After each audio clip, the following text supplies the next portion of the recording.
ఇప్పుడు మనము consignment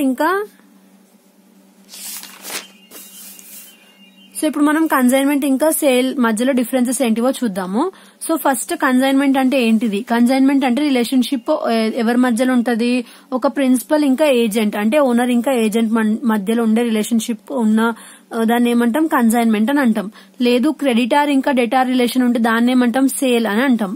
creditor ఇంకా డెటార్ అని ఎందుకు అంటున్నాం? ఇప్పుడు ఇక్కడ మనకి ఏదైతే సేల్ జరిగినప్పుడు అప్పుడప్పుడు క్రెడిట్ సేల్స్ అవుతా ఉంటాయి, లేదంటే కట్టే వాళ్ళు ఒకరు ఉంటారు, డబ్బులు రిసీవ్ చేసుకునే వాళ్ళు ఒకరు ఉంటారు కదా. సో అందుకే సేల్ లో మనము క్రెడిటార్ ఇంకా డెటార్ అని చెప్పి రిలేషన్షిప్ అని అంటున్నాం. నెక్స్ట్ ఓనర్షిప్ ఎవరి దగ్గర ఉంటది? ఓనర్షిప్ ఇంకా పొజిషన్ ఆఫ్ గూడ్స్ ఎవరి దగ్గర ఉంటది? Position and only the position and not the ownership is transferred to the consignee on sending goods for sale. So ఇప్పుడు గూడ్స్ ఏవైతే ఉన్నాయో వీటిని పంపేటప్పుడు గూడ్స్ బాధ్యత, పొజిషన్ అంటే ఏంటిది? గూడ్స్ ది బాధ్యత మాత్రం కన్సైనీ దగ్గర ఉంటది, అంటే ఏజెంట్ దగ్గర ఉంటది. సో కానీ ఓనర్షిప్ మాత్రం ఎవరి దగ్గర ఉంటది? కన్సైనర్ దగ్గరనే ఉంటది. పొజిషన్ మాత్రం కన్సైనీ దగ్గర ఉంటది.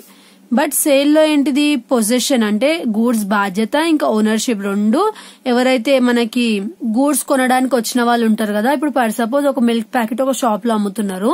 సో వాళ్ళు ఇప్పుడు ఒక పర్సన్ అంటే షాప్ కీపర్ ఎవరైతే ఉందో అతను కస్టమర్ కి ఏం చేసినారు? మిల్క్ ప్యాకెట్ అనేది అమ్మేసినారు, మిల్క్ ప్యాకెట్. సో అమ్మేసినప్పుడు ఒకసారి సేల్ చేసేసిన తర్వాత దాని ఓనర్షిప్ ఇంకా ఆ గూడ్స్ బాధ్యత ఎవరి మీదకి వెళ్ళిపోతుంది? బయర్ మీదకి వెళ్ళిపోతుంది కదా. సో అవి రెండు ఎవరి మీద ఉంటాయి అంటున్నారు? ఇక్కడ మన బయర్ మీద ఉంటాయని చెప్తున్నారు. సో ఇక్కడ లాస్ వస్తే ఎవరికి బాధ్యత అంటే ఇక్కడనేమో కన్సైనర్ కి కన్సైన్మెంట్ లో, ఇక్కడ ఎవరికి అంటే రిస్క్ ఈజ్ ట్రాన్స్ఫర్డ్. సో ఇప్పుడు ఇక్కడ పైన చెప్పిన ఎగ్జాంపుల్ కే చూద్దాము రిస్క్ అనేది. ఇప్పుడు ఇక్కడ పాల ప్యాకెట్ అమ్మేసినారు కదా. సో ఇప్పుడు ఆ పాల ప్యాకెట్ ఖరాబ్ అయి ఉండే, బట్ ఈ పాల ప్యాకెట్ ని ఆయన చూసుకోకుండా కొనేసుకుండు కస్టమర్. సో ఇక్కడ ఏమైంది? ఈ రిస్క్ అనేది ఇక్కడ ట్రాన్స్ఫర్ అయింది కదా, అంటే పక్కన పర్సన్ తీసేసుకున్నాడు కదా. అది ఇంకా ఇప్పుడు ఎవరి రెస్పాన్సిబిలిటీ? బయర్ మీదకి ట్రాన్స్ఫర్ అయింది. నెక్స్ట్ ఇక్కడ ఇన్వాయిస్ ఎవరు ప్రిపేర్ చేస్తారు? ఇప్పుడు ఇక్కడ మనం ఇప్పటిదాకా చూసాం కదా ప్రీవియస్ వీడియోలో, consignor prepares proforma invoice. Proforma invoice ఎందుకు ప్రిపేర్ చేస్తారు? కన్సైనీకి మొత్తం ఇన్ఫర్మేషన్ ఇవ్వడానికి. అదే ఇక్కడ seller prepares and send invoice to the buyer. So కొనే ముందు మొత్తం బిల్ వేస్తారు కదా. సో అది ఎవరు ఇస్తారు? మనకి సెల్లర్ ఇస్తారు. ఎవరికి? బయర్ కి. Next treatment of expenses. So expenses ని ఎలా ట్రీట్ చేస్తారు? Expenses incurred by the consignee. So ఏవైతే ఏజెంట్ ద్వారా అయిన ఎక్స్పెన్సెస్ ఉన్నాయో అవన్నీ ఎవరు బేర్ చేయాలి? ఓనరే బేర్ చేయాలి, అంటే కన్సైనరే బేర్ చేయాలి.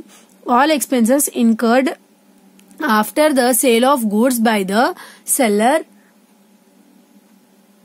Are borne by the buyer. So ఏవైతే ఎక్స్పెన్సెస్ ఉన్నాయో గూడ్స్ సేల్ అయిపోయిన తర్వాత సెల్లర్ నుంచి అవన్నీ ఎవరు బేర్ చేసుకోవాలి? బయరే బేర్ చేసుకోవాలి. ఇప్పుడు ఫర్ సపోజ్ ఒక సైకిల్ కొన్నాడు ఒక కస్టమర్ వెళ్ళి ఒక ఓనర్ దగ్గర. అతను సైకిల్ కొనేసిన తర్వాత ఆయన ఏం చేసినాడు? ఇంకా ఆ సైకిల్ కి రిపేర్ వచ్చినా ఏదొచ్చినా ఇంకా బయరే చేసుకోవాలి కదా. మళ్ళీ సెల్లర్ దగ్గరికి వెళ్ళి నాకు రిపేర్ చేయంటే చేయరు కదా. సో ఎలా అయితే అతను ఎక్స్పెన్సెస్ ఒక వస్తువు అమ్మేసిన తర్వాత సెల్లర్ నుంచి వెళ్ళిపోతుందో, సో ఎక్స్పెన్సెస్ అన్ని ఎవరు పెట్టుకోవాలి? ఇంకా వస్తువు మీద మొత్తం బయరే పెట్టుకోవాలి. నెక్స్ట్ ప్రాఫిట్ ఇంకా లాస్. ప్రాఫిట్ వచ్చినా లాస్ వచ్చినా ఇక్కడ కన్సైనరే తీసుకుంటాడు. ఇక్కడ ఏంటిది? After the sale is concluded the profit and loss belongs to the buyer. So ఎప్పుడైతే ఒకసారి అది అమ్మబడిందో వస్తువు, దాని మీద ప్రాఫిట్ వచ్చినా లాస్ వచ్చినా ఇంకా బయర్ సొంతం.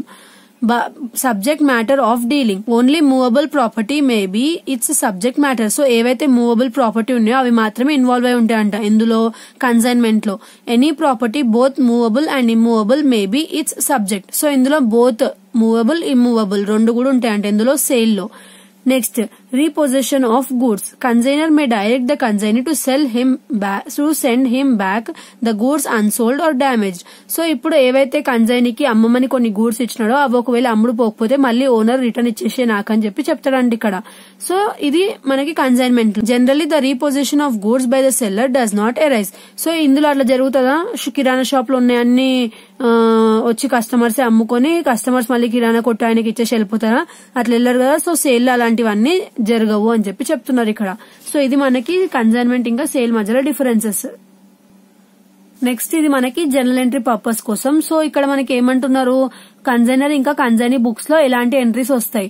సో ఫస్ట్ యాక్చువల్ గా మీరు ఒకటి ఇమాజిన్ చేసుకోండి ఒక స్టోరీ. ఇప్పుడు ఒక ఏజెంట్ ఉన్నారు, ఇంకొక ఓనర్ ఉన్నారు. సో వాళ్ళిద్దరి మధ్యలో ఒక డీల్ అవుతుంది. లైక్ ఇప్పుడు ఒక చైనా బజార్ లో ఒక ఓనర్ ఉన్నాడు, ఇంకొక ఏజెంట్ ఉన్నారు అనుకుందాము. సో ఫస్ట్ ఏమవుతుందంట? ఫస్ట్ గూడ్స్ పంపుతాడంట ఎవరు? కన్సైనర్. సో అలాంటి టైంలో ఎంట్రీ ఎక్కడ వస్తుంది? కన్సైనర్ దాంట్లోనే వస్తుంది. ఈ కన్సైనీ దగ్గర ఎంట్రీ రాదు.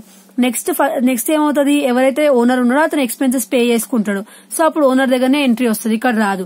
నెక్స్ట్ ఏమవుతుంది, ఏదైతే ఇప్పుడు ఓనర్ ఏం చేస్తాడు, కొన్నిసార్లు ఏజెంట్ అమ్ముతా అన్నా సరే ఏజెంట్ దగ్గర నుంచి కొంచెం అడ్వాన్స్ అనేది తీసుకుంటాడు. ఒకవేళ ఏం అడ్వాన్స్ తీసుకోకుండా గూడ్స్ అతని చేతిలో పెడితే అతను మొత్తం తీసుకుని వెళ్ళిపోతే అప్పుడు ఓనర్ కి లాసే కదా. సో అతను ఏం చేస్తాడు, అడ్వాన్స్ అమౌంట్ అనేది తీసుకుంటాడు. తీసుకుని ఏం చేస్తాడు, ఆ గూడ్స్ అన్ని సేల్ చేసి అతను మళ్ళీ రిటర్న్ వచ్చిన తర్వాత ఆ అడ్వాన్స్ అమౌంట్ తో పాటు కమిషన్ 2 కలిపి అతనికి ఇచ్చేస్తాడు అనమాట. సో అట్లా అడ్వాన్స్ తీసుకునేటప్పుడు ఎంట్రీ అనేది ఇద్దరి దగ్గర వస్తుంది. సో ఇతను పే చేస్తున్నట్టు, ఇతనేమో రిసీవ్ చేసుకున్నట్టు అడ్వాన్స్ ని. నెక్స్ట్ ఏవైతే ఎక్స్పెన్సెస్ కన్సైనీ పే చేస్తున్నాడు, ఎవర్ బిహాఫ్ గా కన్సైనర్ బిహాఫ్ గా పే చేస్తుంటే అప్పుడు ఎంట్రీ రెండిట్లో వస్తుంది. ఇతనేమో క్యాష్ పే చేస్తున్నట్టు, బట్ ఇతనేంటిది కన్సైనర్ టు క్యాష్, మళ్ళీ ఇతనేంటిది కన్సైన్మెంట్ టు కన్సైనీ, మళ్ళీ ఇతనికి పే చేశాడు కదా అతను అమౌంట్.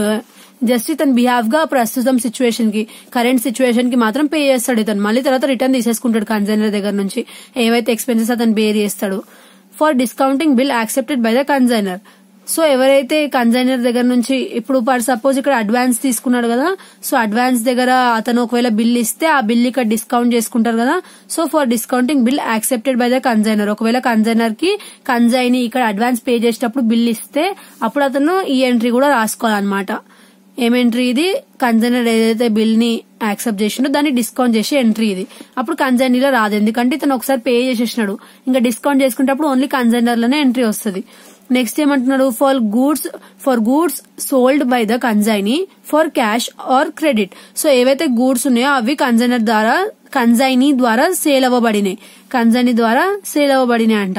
సో ఇప్పుడు అలాంటి టైంలో ఏమొస్తుంది, ఇక్కడ ఇతని దగ్గర ఒకవేళ క్యాష్ బేసిస్ అయితే క్యాష్ టు కన్సైనర్, ఒకవేళ క్రెడిట్ అయితే కన్సైన్మెంట్ డెటార్ టు కన్సైనర్. అదే ఎవరైతే కన్సైనీ అమ్ముతున్న గూడ్స్ కి ఇతని దగ్గర ఏమొస్తుంది ఎంట్రీ, కన్సైనీ టు కన్సైన్మెంట్ అని వస్తుంది. నెక్స్ట్ కమిషన్ పే చేయాలి మళ్ళీ ఎవరికి, కన్సైనీకి. సో పే చేసేటప్పుడు ఏమొస్తుంది, కన్సైన్మెంట్ అకౌంట్ టు కన్సైనీ అని వస్తుంది. ఇక్కడ కన్సైనర్ టు కమిషన్ అని వస్తుంది. నెక్స్ట్ ఫర్ అన్సోల్డ్ స్టాక్, ఏదైతే అన్సోల్డ్ స్టాక్ ఉందో కన్సైనీ దగ్గర అది ఓనర్ కి పంపించేటప్పుడు ఏం ఎంట్రీ వస్తుంది, consignor stock account to consignment account. ఇక్కడ ఏం ఎంట్రీ రాదు. Next for amount received from the consignee sale proceeds as well as final settlement. So ఏదైతే మొత్తం అమౌంట్ రిసీవ్ అయిందో కన్సైనీ దగ్గర, ఇంకా ఫైనల్ సెటిల్మెంట్ చేసుకునేటప్పుడు అంటే మొత్తం సేల్స్ చేసేసిన తర్వాత కన్సైనీ వచ్చి అమౌంట్ రిటర్న్ ఇచ్చేస్తున్నారు ఎవరికి, ఓనర్ కి. సో అలా ఇచ్చేటప్పుడు ఈయనకి ఏమవుతుంది, consignor account to cash bank అన్న బిల్స్ పేబుల్ గా ఇస్తారు. ఇతను ఎలా తీసుకుంటాడు, cash bank bills receivable account to consignee. Next profit వస్తేనేమో కన్సైన్మెంట్ టు ప్రాఫిట్, లాస్ వస్తే profit or loss to consignment. ఇతని దగ్గర ఏం ఎంట్రీ రాదు. ఇంకా ప్రాఫిట్ వచ్చినా లాస్ వచ్చినా ఎవరు చూసుకుంటారని చెప్పినాం మనం, కన్సైనర్. సో ఇప్పుడు ఒక స్టోరీ అనుకున్నాం కదా, సో ఆ ప్రాసెస్ లో జనరల్ ఎంట్రీస్ ఎలా గుర్తు పెట్టుకోవాలంటే, ఫస్ట్ గూడ్స్ అనేటివి ఉంటాయి, అంటే గూడ్స్ సెంట్ ఆన్ కన్సైన్మెంట్ ఉంటేనే మనకు కన్సైన్మెంట్ అకౌంట్ చేస్తాం కదా. సో ఫస్ట్ జిఎస్టీ అనేది కంపల్సరీ ఉంటది. తర్వాత ఏమవుతుంది, ఫస్ట్ ఓనర్ ఎక్స్పెన్సెస్ బేర్ చేసుకుంటాడు, ఆ తర్వాత కన్సైనీ దగ్గర నుంచి అడ్వాన్స్ తీసుకుంటాడు. అడ్వాన్స్ తీసుకున్నాక ఏం చేస్తారు, ఎవరైతే కన్సైనీ ఉన్నాడో అతను గూడ్స్ అతని దగ్గరికి వెళ్ళేటప్పుడు ట్రాన్స్పోర్టేషన్ ఛార్జెస్ అవన్నీ అతను పెట్టుకుంటాడు. మళ్ళీ తర్వాత అవి కన్సైనర్ దగ్గర నుంచి కలెక్ట్ చేసుకుంటాడు. బట్ ఆ ప్రస్తుతం కరెంట్ సిచ్యువేషన్ కి మాత్రం అతను అవి పెట్టుకుంటాడు అనమాట. నెక్స్ట్ ఏదైతే అడ్వాన్స్ మనకి కన్సైనీ దగ్గర నుంచి వచ్చిందో ఓనర్ కి, సో అది అతను ఒకవేళ బిల్ రూపంలో అందుకుంటే దాన్ని డిస్కౌంట్ చేసుకుంటాడు ఆ బిల్ ని. సో అప్పుడు ఈ ఎంట్రీ వస్తుంది. ఈ ఎంట్రీ అన్నిట్లో రావాలని రూల్ లేదు. ఒకవేళ అతను బిల్ ఇస్తేనే అడ్వాన్స్ రూపంలో బిల్ కనుక ఇస్తే అప్పుడు మనకి ఇది వస్తుంది. లేదు క్యాష్ ఆర్ బ్యాంక్ ఇస్తే ఎంట్రీ అనేది రాదు. నెక్స్ట్ ఏమవుతుంది, గూడ్స్ సేల్ అవుతాయి. ఇంకా ఏవైతే మనకి ఓనర్ ఇచ్చినాడో ఆ గూడ్స్ మనకి ఏజెంట్ సేల్ చేస్తాడు అది. నెక్స్ట్ ఏమవుతుంది, గూడ్స్ సేల్ చేసిన తర్వాత ఏమవుతుంది, కమిషన్ అనేది ఇస్తారు ఎవరు, కన్సైనీకి. అది ఇచ్చేసిన తర్వాత మనకి కన్సైనీ నెక్స్ట్ ఏం చేస్తాడు, ఏదైతే మిగిలిన స్టాక్ ఉందో అది ఎవరికి ఇస్తారు, కన్సైనర్ కి ఇస్తారు. సో ఇందులోనే ఎంట్రీ వస్తుంది. తర్వాత ఏమవుతుంది, మొత్తం గూడ్స్ అన్ని ఫస్ట్ సేల్ అయిపోయినాయి, కమిషన్ ఇచ్చేసినాము, అన్సోల్డ్ స్టాక్ ఇచ్చేసిండు. ఆ తర్వాత ఏం చేస్తాడు, అన్సోల్డ్ స్టాక్ ఇచ్చేసిన తర్వాత ఎంతైతే for amount received from consignee sale, so ఏదైతే సేల్స్ నుంచి వచ్చిన అమౌంట్ ఉందో అంతా ఏం చేస్తాడు, ఓనర్ కి ఇచ్చేస్తాడు. ఇచ్చేసిన తర్వాత లాస్ట్ కి ప్రాఫిట్ ఉన్నా లాస్ ఉన్నా మొత్తం కన్సైనరే బేర్ చేసుకుంటాడు. ఇతని దగ్గర ఎంట్రీ రాదు. సో ఇతని దగ్గర ఏమేమి ఎంట్రీస్ రావు, ఫస్ట్ స్టార్టింగ్ గూడ్స్ పంపేటప్పుడు, గూడ్స్ పంపేది ఓనర్ కదా, ఇతని దగ్గర ఎంట్రీ రాదు. నెక్స్ట్ ఏదైతే ఎక్స్పెన్సెస్ కన్సైనర్ బేర్ చేస్తుండో అది రాదు. నెక్స్ట్ ఇతను ఏదైతే కన్సైనీ దగ్గర నుంచి బిల్ తీసుకుండో దాన్ని డిస్కౌంట్ చేసుకునేటప్పుడు ఎంట్రీ రాదు. మళ్ళీ అన్సోల్డ్ స్టాక్స్ ఏదైతే ఉందో అది రిటర్న్ తీసుకునేటప్పుడు ఎంట్రీ రాదు. మళ్ళీ ఏదైతే ప్రాఫిట్ వచ్చిందో లాస్ వచ్చిందో అందులో ఇతనికి షేర్ ఉండదు. ఉంటేనే ఎంట్రీ వస్తుంది. నేను ఏం చెప్పినానో ఏదో ప్రాఫిట్ వచ్చినా లాస్ వచ్చినా కన్సైనరే బేర్ చేసుకోవాలి. ఇతనికి కంపల్సరీగా క్రెడిట్ అంటే మనీ అనేటివి వస్తాయి. ఏ రూపంలో, కమిషన్ రూపంలో కంపల్సరీగా అతనికి మనీ అనేటిది వస్తుంది. ఎందుకంటే అతను గూడ్స్ సేల్ చేస్తూ ఎఫర్ట్స్ పెడుతున్నాడు కాబట్టి అతనికి కమిషన్ అనేది పక్కాగా వస్తుంది. ఒకవేళ అతను నార్మల్ గా ఏం రిస్క్ తీసుకోకుండా నార్మల్ గా గూడ్స్ సేల్ చేస్తుంటేనేమో ఆర్డినరీ కమిషన్ అనేది వస్తుంది.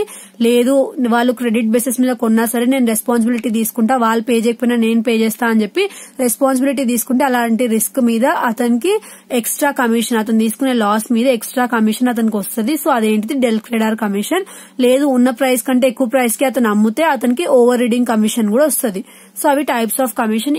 So next for transferring goods send on consignment at the end of the year. So మొత్తం ఇయర్ ఎండ్ అయిపోయిన తర్వాత అప్పుడు ఏం చేస్తామంటే ఏవైతే గూడ్స్ కన్సైన్మెంట్ మీద పంపబడిందో వీటిని ఏం చేస్తామో ట్రాన్స్ఫర్ చేస్తామంట. For transferring goods sent on consignment at the end of year. So వీటిని ట్రాన్స్ఫర్ చేయాలంట ట్రేడింగ్ అకౌంట్ కన్నా లేదంటే పర్చేజెస్ అకౌంట్ కన్నా. సో ట్రాన్స్ఫర్ చేసేటప్పుడు ఇది కన్సైనర్ రెస్పాన్సిబిలిటీ. సో కన్సైనరే చేసుకోవాలి. ఈ జనరల్ ఎంట్రీసే మనకి ఎగ్జాక్ట్ గా ప్రాబ్లమ్ లో ఉంటాయి. సో ఈ జనరల్ ఎంట్రీస్ మనం నేర్చుకుంటే ప్రాబ్లమ్ ని ఈజీగా రాయొచ్చు. సో ఇక్కడతో మనకి ఈ జనరల్ ఎంట్రీస్ అనేటివి అయిపోయినాయి.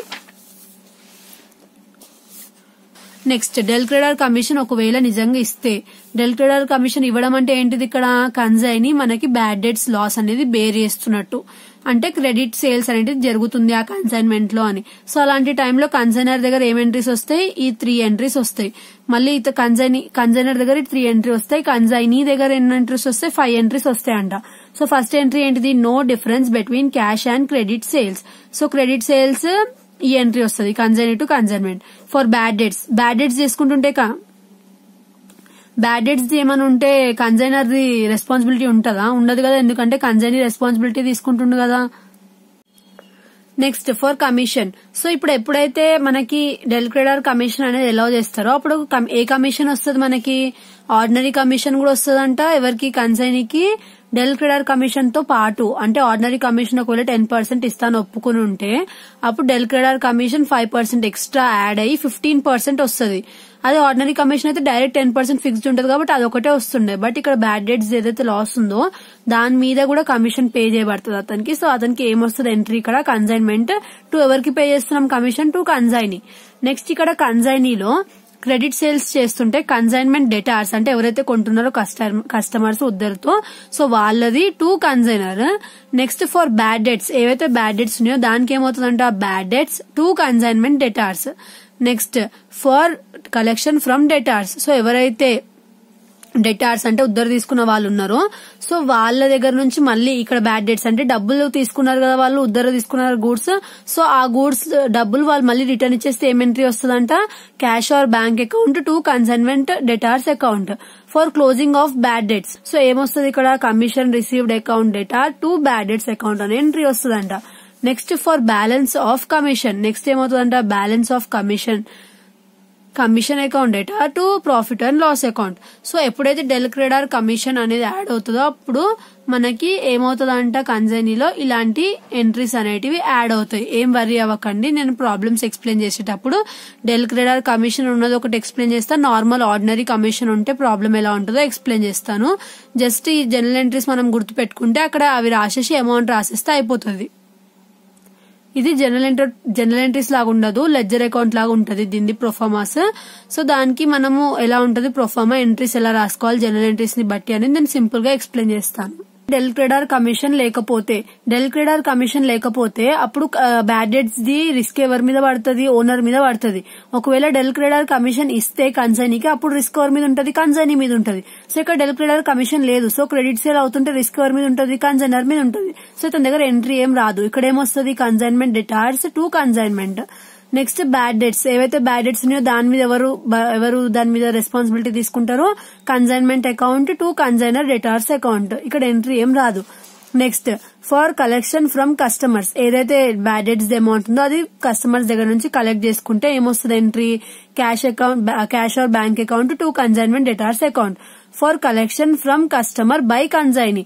ఒకవేళ ఇక్కడ కలెక్షన్ ఉంది కదా కస్టమర్స్ దగ్గర నుంచి, కన్సైనరే చేసుకుంటే ఈ ఎంట్రీ వస్తుంది. ఒకవేళ కన్సైనీ చేసుకుంటే ఏ ఎంట్రీ వస్తుంది, cash or bank to consignor account అని వస్తుంది అంట ఎంట్రీ.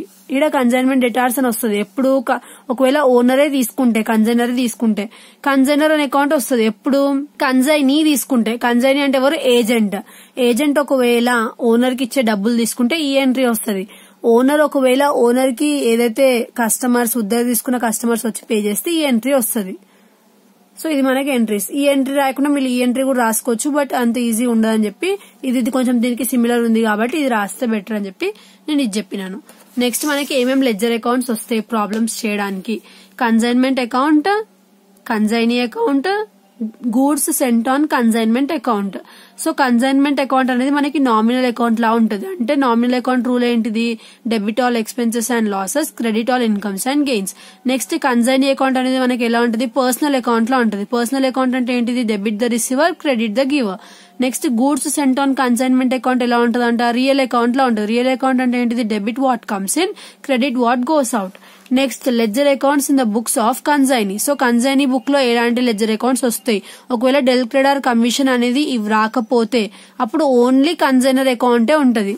అప్పుడు అది ఎలా ఉంటది, పర్సనల్ అకౌంట్ రూల్ లో ఉంటది, debit the receiver, credit the giver. So ఇప్పుడు ఏవైతే డెల్ క్రెడిట్ కమిషన్ అనేది మన కన్సైనీకి ఇవ్వకపోతే అప్పుడు ఓన్లీ సింగిల్ అకౌంటే ప్రిపేర్ చేస్తాం. ఏం అకౌంట్ ప్రిపేర్ చేస్తాం, సింగిల్ అకౌంట్ ప్రిపేర్ చేస్తాం. చాలా చాలా ఈజీగా ఉంటాయి ప్రాబ్లమ్స్. జస్ట్ ఈ వీడియో చూసిన తర్వాత ఒకసారి ఏవైతే జనరల్ ఎంట్రీస్ చెప్పినానో ఒకసారి రివైజ్ చేసుకుని ప్రాబ్లమ్స్ చెప్పే వీడియోని ఒకసారి చూస్తే మీకు ఈజీగా అర్థమైపోతుంది. ఇంకా ఏ ప్రాబ్లం ఇచ్చినా కన్సైన్మెంట్ ఈజీగా చేయొచ్చు. సో ఇక్కడ next del credit commission is allowed అంటున్నారు. అంటే డెల్ క్రెడిట్ కమిషన్ ఒకవేళ అలౌ చేస్తే ఎవరికి, కన్సైనీకి, అప్పుడు కన్సైనర్ లో ఉన్న ఈ 3 అకౌంట్స్ వస్తాయి, మళ్ళీ కన్సైనీకి ఈ 4 అకౌంట్స్ వస్తాయి. Consignor account, consignment debtors account, bad debts account, commission account. Consignment debtors account ఎందుకు వస్తుంది, ఫస్ట్ ఏం చేస్తున్నాడు, బ్యాడ్ డెట్స్ తీసుకుంటున్నాడు కదా, సో ఆ ఎంట్రీ వస్తుంది. మళ్ళీ కన్సైన్మెంట్ డెటార్స్ ఆయనకి డబ్బులు రిటర్న్ ఇచ్చేది వస్తుంది. మళ్ళీ బ్యాడ్ డెట్స్ క్లియర్ చేసుకునే ఎంట్రీ వస్తుంది. మళ్ళీ ఏదైతే కన్సైనీ లాస్ బేర్ చేసినందుకు కన్సైనర్ ఎవరైతే ఉన్నారో అతను కన్సైనీకి డబ్బులు పే చేసేటప్పుడు ఇచ్చే కమిషన్ ఉంటది కదా, సో ఆ ఎంట్రీ ఒకటి ఉంటుంది లాస్ట్ లో. సో 4 బాక్సెస్ వస్తాయి. సో మనము నెక్స్ట్ వీడియోలో ప్రాబ్లమ్స్ అనేటివి సాల్వ్ చేద్దాము. ఇంకా మనకి ఇన్వాయిస్ ప్రైస్ అంటే ఏంటిది, దాని మీద ప్రాబ్లమ్స్, అన్సోల్డ్ స్టాక్ మీద ప్రాబ్లమ్స్ ఉన్నాయి. అవన్నీ నేను ప్రాబ్లమ్స్ చెప్పేటప్పుడు ఎక్స్ప్లెయిన్ చేస్తాను. లైక్ ఇక్కడ చూడండి, మనకి ఇక్కడ ఏముంది, recurring expenses, non recurring expenses అంటే ఏంటిదని ఉంది. మళ్ళీ ఇక్కడ accounting treatment for unsold stock కూడా ఉంది. సో ఇవన్నీ నేను ప్రాబ్లమ్స్ చెప్పేటప్పుడు అప్పుడే ఎక్స్ప్లెయిన్ చేసి అప్పుడే దానికి రిలేటెడ్ ప్రాబ్లం అనేది ఎక్స్ప్లెయిన్ చేస్తాను. సో దట్ కన్ఫ్యూజన్ అనేది ఉండదు. ఇది మొత్తం మనకి ఇంట్రడక్షన్ అన్నమాట కన్సైన్మెంట్ అకౌంట్ కి. నెక్స్ట్ వీడియోలో ప్రాబ్లమ్స్ ఎలా సాల్వ్ చేస్తారో చూద్దాము. Thanks for watching.